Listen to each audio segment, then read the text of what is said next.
Hey, what's going on, guys? My name is Jake from today'siphone.com, and here's your TIP Daily for October 23rd, 2012. Okay, so obviously all of the news today is coming out of Apple's very own event. They announced a bunch of awesome new products, so let's run them down. First and foremost, we have the iPad mini. Now, this device basically lines up with all of the speculation that we've heard about the iPad mini for the past couple months. It's super small, super thin, about as thin as a pencil. It has a 7.9-inch display. It's actually not technically a Retina display. It has a 1024 by 768 resolution, which is the same resolution of the screen on the iPad 2. But that being said, though, this screen is crisper and sharper than that of the iPad 2 just because it's the same amount of pixels but shrunken into a much smaller space. It starts at $329 for the 16GB Wi-Fi only version and goes up to $659 for the 64GB Wi-Fi plus cellular version. The iPad mini goes on pre-sale this Friday, October 22nd, and goes on sale in stores and online on November 2nd. And also features a bunch of really cool things like 4G connectivity, a 5-megapixel back-facing camera that does 1080p HD video recording,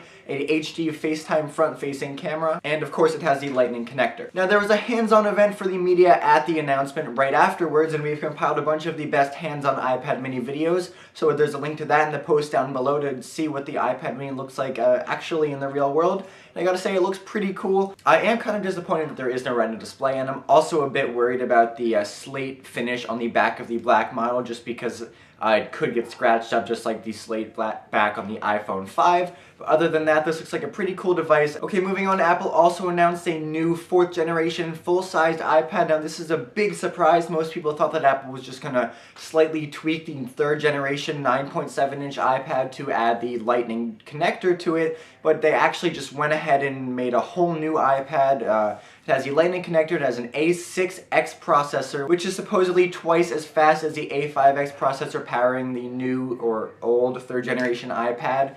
It still has the Retina display, which is nice, and does have the Lightning connector. And it's the same price points as the previous 3rd generation iPad. Now, one thing to take note of is that obviously this is a big deal just because the 3rd generation iPad hasn't even been out for a year. So this could make a lot of customers of the 3rd generation iPad pretty pissed off.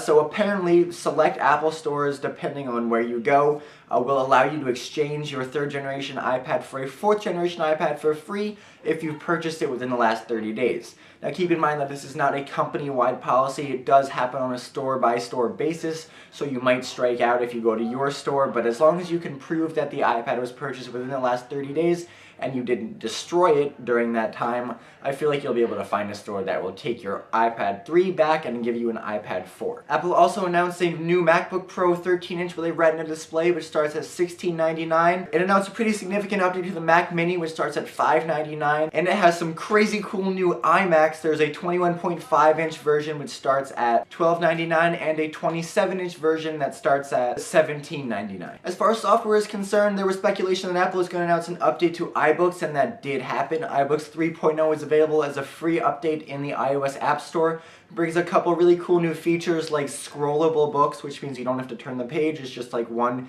enormous document that you can scroll up and down through. There's also much more language support for a lot of Asian characters, and unique fonts that authors add to their own books via iBooks Author. And there's better integration with iCloud and Facebook and Twitter, so definitely check that out. Okay, so now obviously I can't explain everything Apple talked about here, but if you're still interested, the entire keynote is available online for free at Apple's website, so definitely go check that out. Okay, so that's it for today, guys. I just want to give you a couple of my thoughts on the event.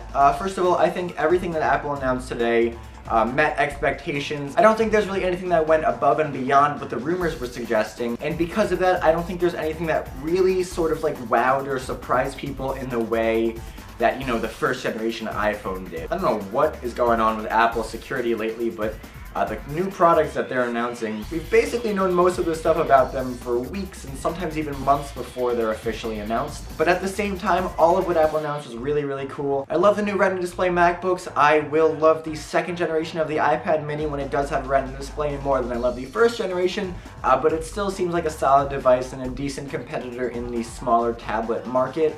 The price might be a little bit of a hindrance, but the build quality and just the ecosystem of the iPad mini really can't be beat by the plastic Android tablets with the fragmented software and stuff, so it is going to be a little bit more expensive than the other tablets in that 7-8 inch market.